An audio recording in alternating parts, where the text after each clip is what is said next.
Welcome, everybody, to another episode of Barbells to Buddhas. And at 48 years old, the 9 changes I've made in the gym that keep me getting results, motivated, and living leaner, stronger, fitter, and a heck of a lot better than even at 28. Let's get to it.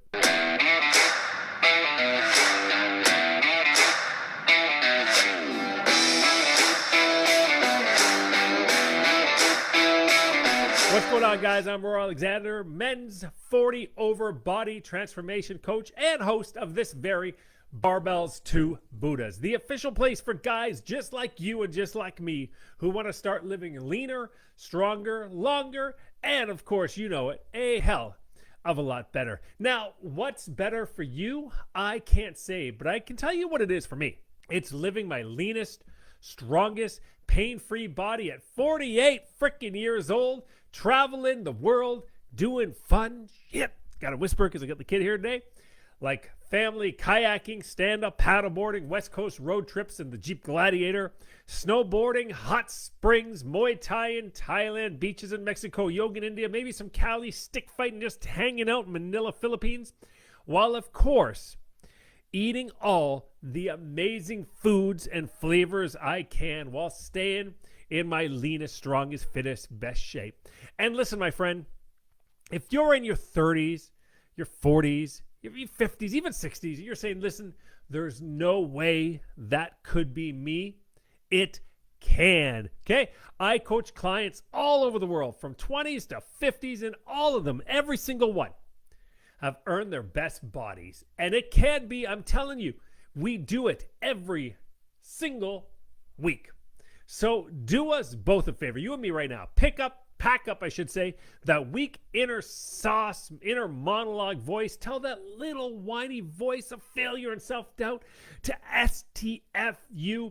Take a deep nasal belly breath with me and let me and you get rocking into another fun and actioned episode of Barbells to Buddhas.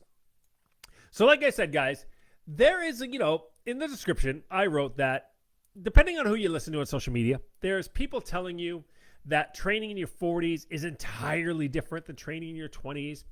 Other people telling you it's the exact same, nothing has to change. And I fall firmly right in the middle. There are a few things. Now, overall, most of my training looks the same for the most part. I've gone through trends and phases, As you know, if you listen to my show, I've taught CrossFit around the world. I've taught Krav Maga, done MMA, done lots of martial arts, Taekwondo when I'm younger. So all that's changed, and I still do quite a bit of that, but I've put it all together. But overall, most of my training has actually kind of come around full circle to where I originally just sort of started the gym. That kind of like that bodybuilding, power building sort of stuff, and I get out of it. But I'd have to say my training is very similar to what I did in my 20s. With a little bit of what I did in my 30s. Because 20s was more like, like your typical gym, bodybuilding style movements. 30s was more the CrossFit and all that high intensity Krav Maga, all that sort of just craziness, High intensity stuff really took off then. That's kind of come full circle. So what I want to talk about today is I kind of thought about it. And I said, okay, what are the 9 things that I'm doing right now that have changed, maybe I've come back to, but that I'm doing now that probably wasn't doing so much back in the day. And I thought that was a really good topic. So I thought about it, and here we go. Number 1 is follow a program as written. I am very guilty, guys, and you could probably guess it from my background I just talked about, is just exercising and not training, because I just love exercise, right? I'd love to do Krav Maga one day and CrossFit on another day, and there's a bodybuilding on this day and Olympic lifting on that day, kicking the heavy bags on that day, and I still do all that, but I add it into a program. So nowadays I follow a program, and I'll take all the exercises I love and I'll say, okay, how do I program this? So if I want to do more circuity stuff, how do I program it? Maybe it's like a strength circuit. Maybe there's a bodybuilding circuit. Maybe I'm like, hey, if I like circuits, then maybe what I can do is I'll do more supersets or triple sets.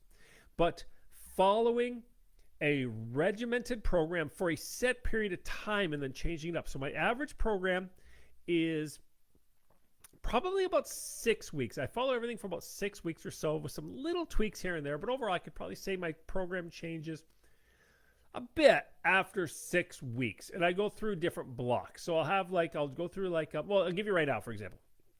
I just kind of finished for the last little while a hypertrophy block, so a muscle gain block.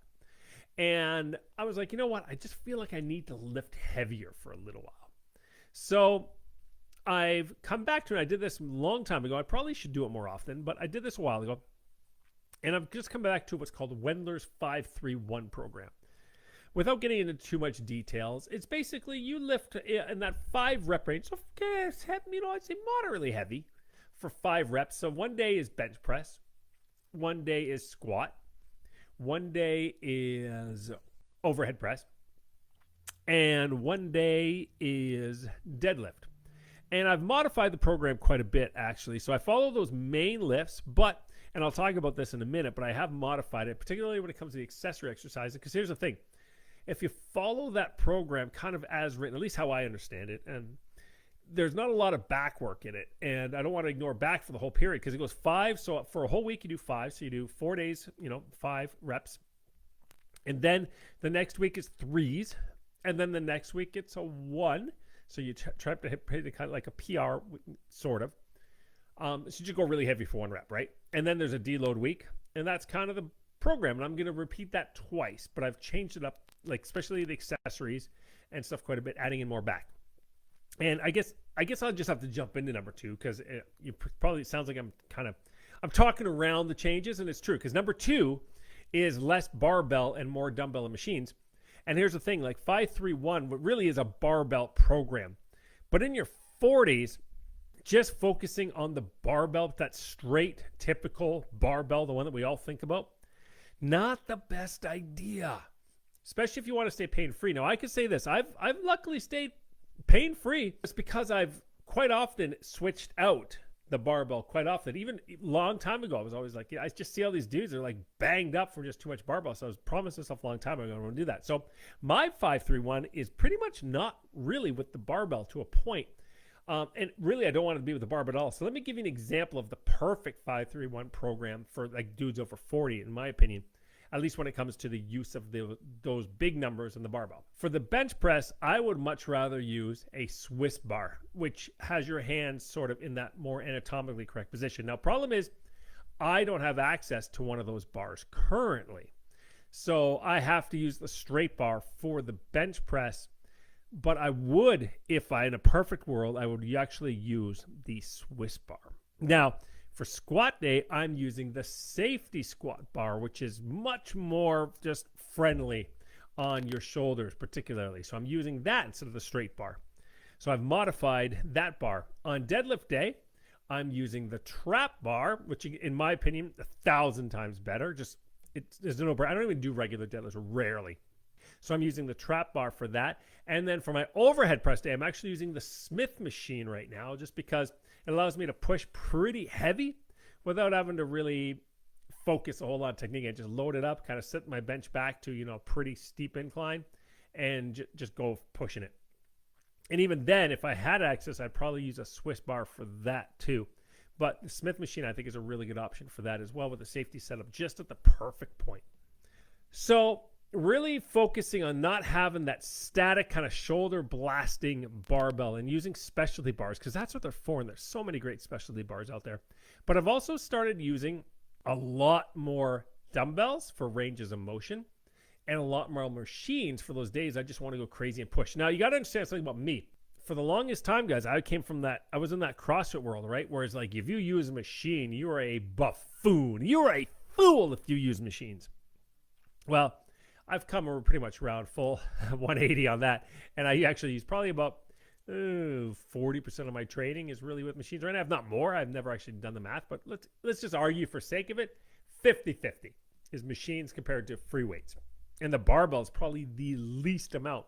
Rarely do I ever even use a straight bar anymore. Could care less when I have all these specialty bars, dumbbells. Now, that leads me to kind of point 3, which is a lot less HIIT. That's high intensity interval training. So no CrossFit anymore. Rarely, unless it's just for fun, if I'm away on vacation or something, let's say I'm at the jungle gym in Thailand and Murray's gym, throw it out a WOD, sure, I'll do that sort of stuff for fun. Every now and then I'll throw in a circuit, for fun. For some conditioning, I will. But my workouts, like I said, back in the Krav Maga CrossFit days, they really were, it was all like hit stuff, right? Every day you just go in and you just crush it. Very rarely anymore. And instead, which is number 4, a lot more focus on just high intensity training. That's the difference. So there's HIIT, which is high intensity interval training. So you go hard, you stop, you go hard again, fast, kind of back and forth, right? High intensity training just means you're taking those exercises to failure. So you're really pushing on a set, 9, 10, you just make it. Then you take a nice long break and you go again. Much more bodybuilder sort of powerlifting sort of style, right? Doing that a lot more. So that is basically a lot where my training has been coming in. Now, number 5 would be tracking my daily physical activity. I never really got into step tracking till about probably like 3 years ago, maybe 4. I actually got a new step tracker from this company. It's really cool. You can see that on my TikTok and my Instagram. But tracking steps. Now, just for the sake of it, we're going to call it tracking activity metrics. Okay, activity accounting, activity metrics. So these are physical units. Because a lot of people are like, well, it doesn't track your steps. It tracks just like your overall activity. I'm like, okay, fine. Then it's tracking my activity units, which is fine. On a day, I can look at it and say, okay, like today probably my activity units are probably very low. I did use my standing desk, but it doesn't record those, which is one of the problems with it. But overall, step tracking, guys, so important. I'm telling you, this is something that you really have to do. I've got all my clients do it, and it's a gigantic game changer. Guys, I want to ask you a quick question. If you like what you're hearing, could you do me a favor? Now, I'm sure you're listening to this on Apple or Spotify. By the way, guys, I'm recording this for Apple or Spotify. Or maybe you're watching this on my official Barbells To Buddhas YouTube channel. If you could hit me up with either a 5-star review if listening, or just hitting a quick like on YouTube. And if you have a second, just saying something nice in the comments. Anything you could do would really help me grow. Because really, when it comes to podcasts, it's the only way to grow. So it'd be awesome if you guys could do that. All right, guys. So we're on number 6 here, which is VO2 max training. And I'm doing real VO2 max. Here's the thing, guys. Cardiovascular health is the number 1 predictor of your longevity, basically before anything. And truly increasing your VO2 max, truly increasing your cardiorespiratory system is not easy. So I've been doing a lot of real VO2 max training lately, which means going about now. Right now, I'm warming up to it. So the first week I did a minute fairly hard. So it's running as hard as you can for a certain period of time and then resting for that almost same period of time. So the first week I did 1 minute on, 1 minute off. Then I did 2 minutes on, 2 minutes off. Right now I'm about 2.5. The goal to be 4 minutes on at a hard run, 4 minutes off at a walking pace. Hard run, walking pace, basically you do that 4 times. But cardiovascular health is something that I struggle with massively just because I have asthma, got the allergies going on. I seem to get colds all the time. So cardiovascular health is not friendly, particularly to guys that are tall. I mean, tall guys die earlier. And if you don't know, I am 6'4". Cardiovascular health is something, cardiorespiratory, my system really, I got to get it better. My cardio has to be on game. And for me, that's a dramatic uphill battle. So really focusing on that. I've never really done that in the gym before. Kind of brand new to just a few weeks ago. Going, okay, I need to have a dedicated VO2 max day, working on a proper VO2 max, scientifically proven training method. Now, the next one is mobility every day. This is one of those things that I still struggle with is my mobility and flexibility. And I've done all the different stuff. I went through the belief where you didn't have to stretch. I went through the things where I thought, CrossFit, as long as you did full range of motion, that was good enough. I went through my days. I remember I signed up when I moved to Bangkok. I signed up for hot yoga because I'm like, okay, I'll do hot yoga a couple days a week. And that's going to do it. And none of that did. Here's the secret. It's mobility training every single day. Every day you got to spend 10 minutes, 15 minutes on mobility. So I focus on mobility. And I still forget a lot, but it's a lot better. So focusing on mobility and just stretching a lot has really helped. Speaking of what else helps is pro recovery. Really focusing on dialing in my recovery. I sauna, I steam, I lay out in the sun, I take walks, I take like my magnesium at night. I'm doing all the things I can to really make sure that I recover the best. Part of that, of course, is not crushing myself training, but also making sure that I'm recovering. Some people say there's no such thing as overtraining, only under recovery. I'm kind of in that boat too. I don't think enough people prioritize their recovery nearly as much. So you really do have to plan it. So for me, it's sauna usually 2, if not 3 days a week. I take hot baths with magnesium salts. I put in drops of essential oils in there, dude. I'm like a lady at the spa, and I got no problem with that. I don't mind my washroom being all lemon grass scented and smelling fresh and being all frilly.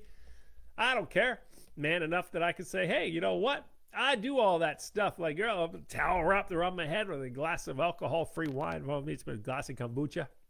But yeah, so focus on recovery is a big one. Last thing I'll throw in there is biohacking. So I'm not a big biohacker. I don't do a lot of it, but I do some. For instance, I have, like, depending on what you call a biohack, I guess, right? For instance, I have my SAD light, which I also double up as my light here in my studio. But I have an SAD light that I will use in the morning. So it's, helps wake up my brain. I use essential oils. I use different ones. As peppermint, for instance, has been shown to help improve your focus. Rosemary has been shown to improve your memory and short-term memory, especially for tests and things like that.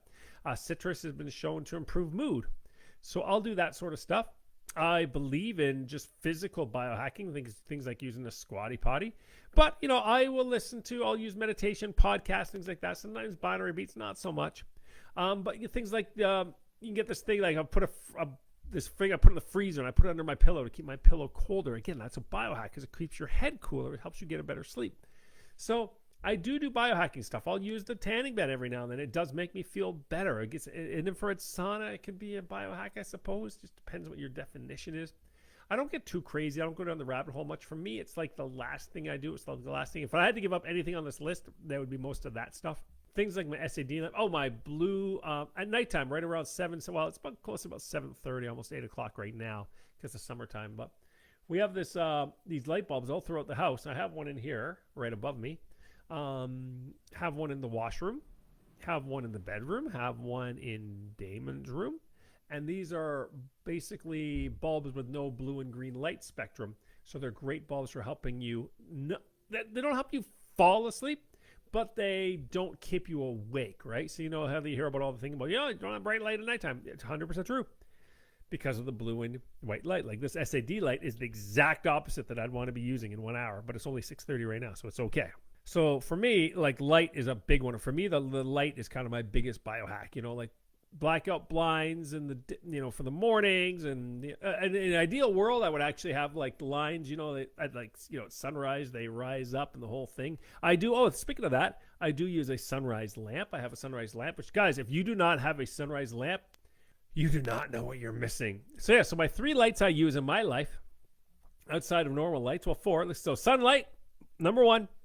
Number 2, my SAD lamp on my desk. Well, sunrise lamp helps me wake up. SAD lamp is next. And then at nighttime, I use my low blue blocking lights. So those are kind of my 9 things, guys. And that's a wrap. But remember, while this may be the end of the episode, it could be the start of your transformation. And what better place to start than getting a free copy of my No More Dad Bod Roadmap. A men's-only, quick user guide to ditching the dad bod, getting the body that you dream of for the life you deserve. And how do you get that? Well, I'm glad you asked. You get your copy just visiting roaralexander.com or barbellstobuddhas.com, doesn't matter to me, /No More Dad Bod. And you can enter in your email right there, whatever it is you do, and download that straight to your inbox. All right, guys. So until next time, remember, I am here to help you live leaner, stronger, longer, and a hell of a lot better. Chat again soon.